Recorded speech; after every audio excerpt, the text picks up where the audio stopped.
दिन पहले कांग्रेस के जयराम रमेश ने शशि थरूर पर एक बयान दिया था। कहा था कि कांग्रेस में होने और कांग्रेस का होने में अंतर होता है। मतलब थरूर कांग्रेस में है लेकिन कांग्रेस के नहीं है। अब थरूर ने जवाब दिया है। उन्होंने कहा है कि देश हित से जुड़े मसलों, सेना से जुड़े मामलों पर सभी पार्टियों को सरकार का साथ देना चाहिए। उन्होंने देश के पहले प्रधानमंत्री जवाहरलाल नेहरू के एक मशहूर वक्तव्य के हवाले से पूछा कि जब देश ही नहीं बचेगा तो कौन बचेगा। ये कहकर थरूर ने पार्टी को फिर से मुश्किल में डाल दिया है। उनके इस बयान से ऐसा लग रहा है कि कांग्रेस देश हित के खिलाफ जा रही है। कांग्रेस की हरकतों से सेना के हौसलों पर असर पड़ रहा है। मतलब बात आगे बढ़ गई है। थरूर ने कांग्रेस की देशभक्ति पर ही सवाल खड़ा कर दिया है। ये बड़ा और संगीन मसला है। नमस्कार, मैं हूं शांता सिंह और आप देख रहे हैं बोले भारत। शशि थरूर कांग्रेस के बड़े नेता हैं। मनमोहन सरकार में मंत्री रह चुके हैं। अभी केरल के तिरुवनंतपुरम से लोकसभा सांसद हैं। लेकिन ये उनकी एक पहचान है। उनकी बड़ी पहचान एक प्रखर बुद्धिजीवी की है। ऐसे बुद्धिजीवी की जिसकी अंतर्राष्ट्रीय मसलों पर शानदार समझ है। उन्होंने 2 दर्जन किताबें लिखी हैं, अंग्रेजी में लिखी हैं और ये किताबें अन्य भाषाओं में भी छपी हैं। उनके लेख देश विदेश के अनेक अखबारों में छपते हैं। इस लिहाज से उनकी बात का बड़ा महत्व है। वो जो बोलते हैं उसे लोग ध्यान से सुनते हैं। तो कांग्रेस के शशि थरूर ने पूछा है कि जब भारत ही नहीं बचेगा तो कौन बचेगा। उनका ये सवाल सबसे है, लेकिन कांग्रेस और विपक्ष से ज्यादा है। उस खेमे से ज्यादा है जिस खेमे में फिलहाल वो हैं। आगे रहेंगे या नहीं, या यूं कहें कि आगे उन्हें उस खेमे में रहने दिया जाएगा या नहीं, ये एक दूसरा सवाल है। लेकिन फिलहाल वो उस खेमे में है। उन्होंने विपक्ष के अपने सभी साथियों से पूछा है कि जब देश नहीं बचेगा तो कौन बचेगा। आखिर थरूर को ये सवाल क्यों पूछना पड़ा और ये क्यों कहना पड़ा कि अंतर्राष्ट्रीय मामलों में देश हित का ख्याल सबको रखना चाहिए, सेना का ख्याल सबको रखना चाहिए।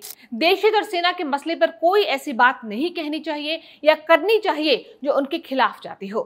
दरअसल कांग्रेस के शीर्ष नेता राहुल गांधी और उनकी टीम के लोग पहलगाम में हुए आतंकी हमले और उसके जवाब में चल रहे ऑपरेशन सिंदूर पर लगातार सवाल उठा रहे हैं।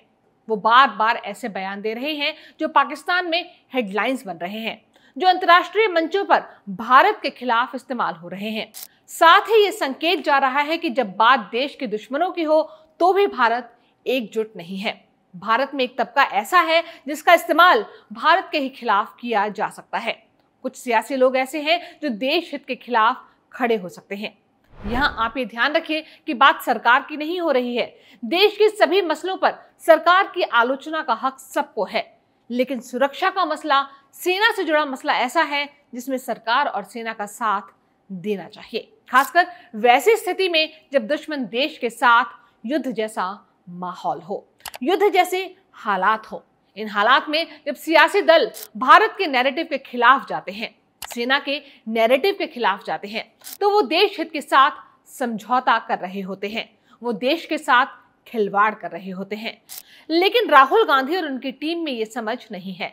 उन्हें लगता है कि मसला कोई भी हो, कितना भी संवेदनशील क्यों ना हो, उन्हें सरकार का विरोध करना है, नरेंद्र मोदी का विरोध करना है। और नरेंद्र मोदी के विरोध में अंधे हो चुके इन नेताओं को लगता है कि इस क्रम में उन्हें सेना का विरोध करना पड़े तो वो भी जायज है।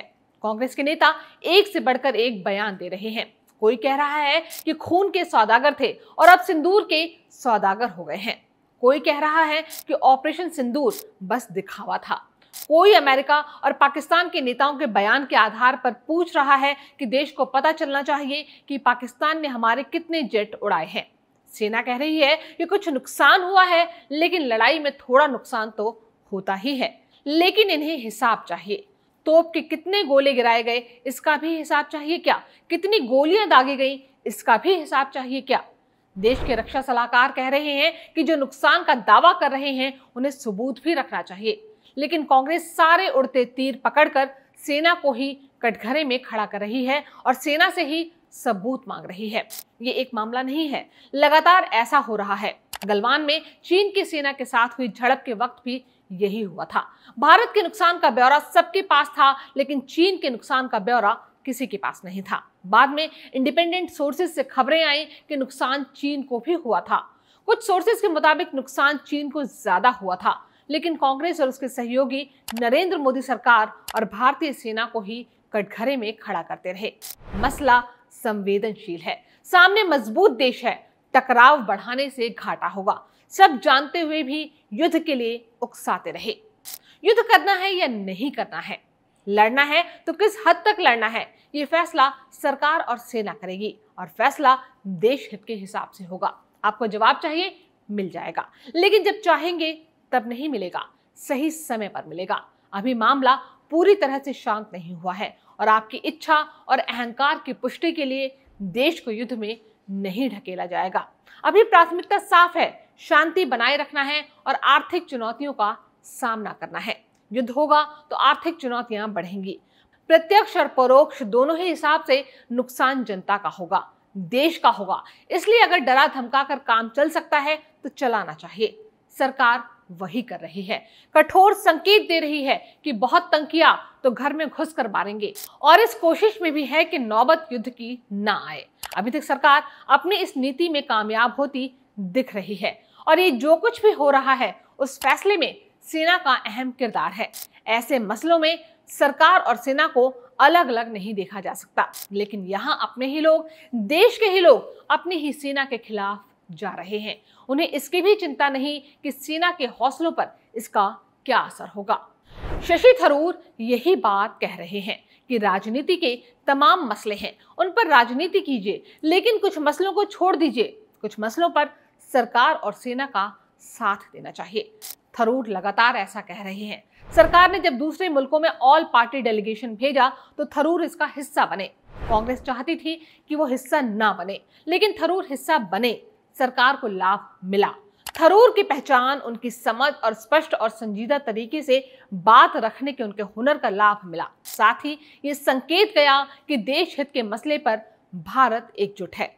लेकिन कांग्रेस और उसके कुछ सहयोगी लगातार ये संकेत दे रहे हैं कि चाहे मामला राष्ट्रीय सुरक्षा और संप्रभुता का ही क्यों ना हो, भारत एकजुट नहीं है। राहुल गांधी बच्चों जैसे सवाल कर रहे हैं। उन्हें लग रहा है कि वो काफी क्रांतिकारी हैं, लेकिन ऐसा है नहीं। इससे बस इतना हो रहा है कि भारत के दुश्मन ये जान रहे हैं कि भारत में कौन सा धड़ा ऐसा है जो भारत के ही खिलाफ खड़ा है। इसलिए शशि थरूर ने इसी धड़े से पूछा है कि जब देश ही नहीं बचेगा तो कौन बचेगा। अब इस सवाल का असर क्या होगा? क्या कांग्रेस और राहुल गांधी के रवैये में कोई सुधार आएगा? क्या देश हित से जुड़े मसले पर उनकी नीति में कोई सकारात्मक बदलाव आएगा? मुझे ऐसा नहीं लगता कि ऐसा होगा। राहुल गांधी और उनके सलाहकारों की फौज ऐसा नहीं होने देगी। इसके उलट वो धीरे धीरे शशि थरूर को धीरे धीरे ढकेलते हुए उस मुकाम पर ले जाएंगे जहां वो खुद कांग्रेस से अलग हो जाएंगे या फिर कांग्रेस उन्हें अलग कर देगी। दरअसल दो देशों के मुल्कों में बहुत से धागे ऐसे होते हैं जो कठिन से कठिन हालात में भी तोड़े नहीं जा सकते।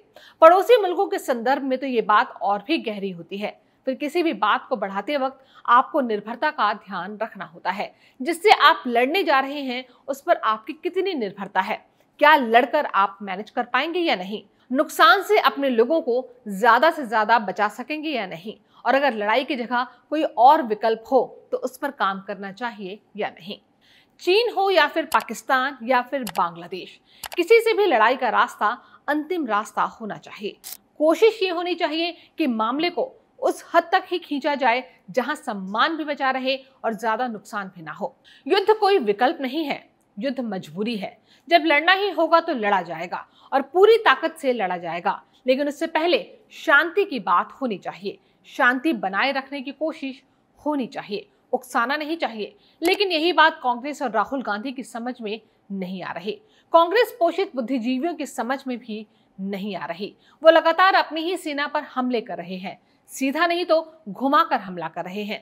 वो उकसा रहे हैं। ये बचकानी हरकत है, बंद होनी चाहिए। लेकिन कांग्रेस का दुर्भाग्य ये है कि उसके पास राहुल गांधी जैसा नेता है जिनका रवैया और सोच बेहद नकारात्मक है। वो कांग्रेस को विनाश के रास्ते पर ले जा रहे हैं। इसलिए उन्हें शशि थरूर जैसे नेताओं की कोई जरूरत नहीं। शशि थरूर की कांग्रेस से विदाई तय है। थोड़ा समय लगेगा, लेकिन उन्हें जाना ही होगा। बोले भारत के स्टूडियो में आज इतना ही। जल्दी ही एक नए वीडियो के साथ फिर से हाजिर होंगे। तब तक के लिए नमस्कार।